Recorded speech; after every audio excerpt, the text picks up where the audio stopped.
Olá pessoal, continuando aqui com os nossos tipos de flip-flops. Agora nós vamos falar dos flip-flops JK com entradas assíncronas. O que é isso, né? Vamos lá então as explicações sobre o nosso novo tipo de flip-flop.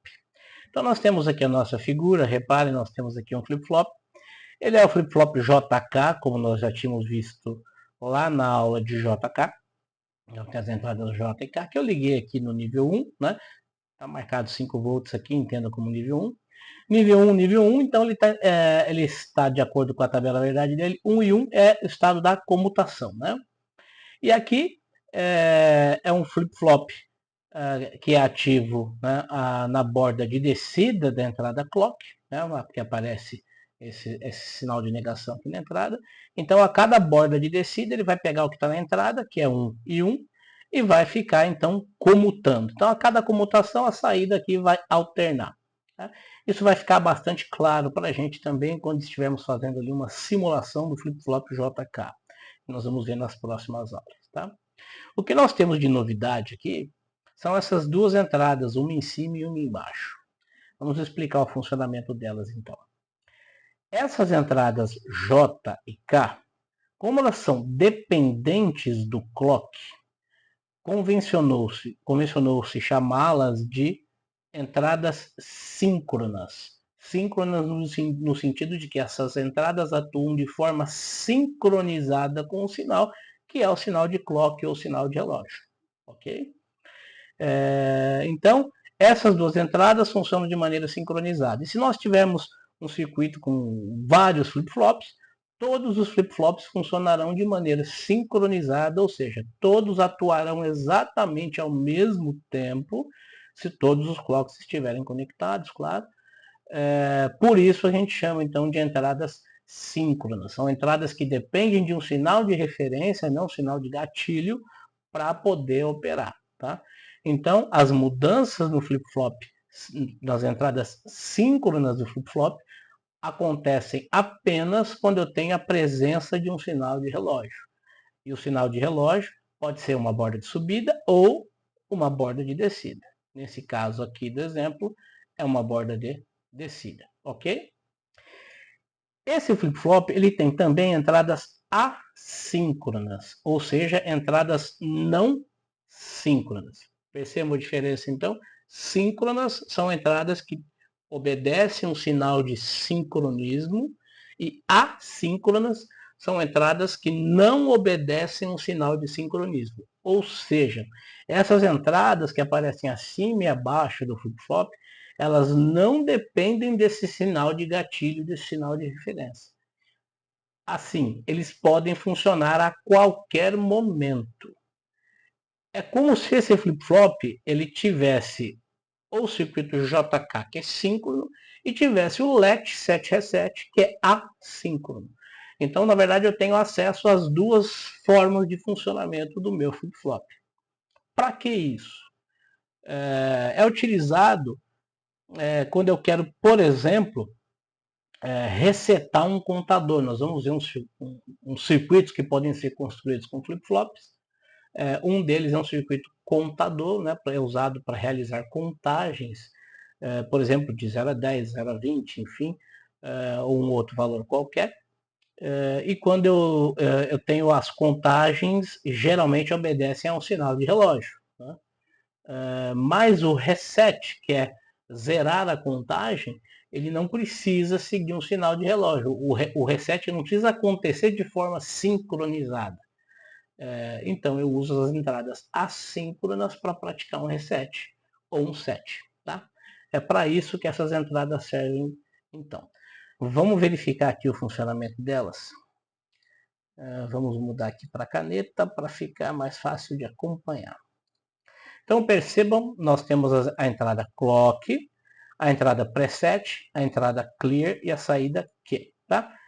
Entradas J e K estão representadas aqui em cima, estão sempre em nível 1. Então, esse é o exemplo que eu falei para vocês, que o flip-flop está sempre no estado 1 e 1, que é o estado da comutação. Como já vimos discutido, Então eu tenho essa bolinha de negação na entrada do clock. Então esse cara é ativo na borda de descida. Então o que eu preciso fazer aqui é identificar as bordas de descida na entrada clock para ficar mais fácil de trabalhar. Então a cada borda de descida aqui, ó, eu vou fazer uma identificação. Apesar de já ter as linhas tracejadas, mas é importante colocar essa setinha aqui para chamar a nossa atenção de quando é que os eventos vão acontecer. Então os eventos vão acontecer aqui na borda de descida. Então a cada borda de descida, esse flip-flop vai olhar aqui na entrada JK para ver o que é que tem. Se eu puxar uma linha tracejada aqui, ó, fazer um tracejado mais reto possível, puxando a linha tracejada aqui, então nesses instantes o flip-flop olha para a entrada e neste exemplo aqui ele vai ver sempre 1 e 1, né? Então ele vai estar sempre comutando. Então, a cada borda de descida, ele vai fazer uma comutação, ok? Então, vamos lá. Partimos aqui, ó, com clock nível 0, preset. Perceberam a barra de negação aqui no preset? Então, indica que ele é ativo em nível baixo, ou seja, eu terei o preset, que é setar o flip-flop de forma assíncrona, né? Com nível 0. Quando eu colocar um nível 0 nesta entrada, eu vou estar mandando o flip-flop setar. Por outro lado, se eu colocar nível 0 nessa entrada aqui, eu vou estar mandando o flip-flop resetar. Então, ambos começam com nível 1 e 1, porque eu não estou mandando ele nem setar, nem resetar, ok? E a saída aqui está começando em nível 1, ok? Então, caminhando aqui no tempo, o primeiro evento vai acontecer na borda de descida. Então, na borda de descida, eu tenho 1 e 1 nas entradas J e K. Ele está em nível 1 na saída. Então, eu vou comutar, ele vai para nível 0. Ok? O próximo evento na entrada clock vai acontecer aqui. Mas antes disso, acontece este evento aqui, ó. A entrada preset vai a nível 0. Quando leva a entrada preset em nível 0, eu estou mandando o flip-flop setar. Neste exemplo aqui, tá? Eu estou mandando o flip-flop setar. Desculpe. Eu estou mandando então o flip-flop setar. Ele vai setar e vai então atuar na saída. A saída vai a nível 1.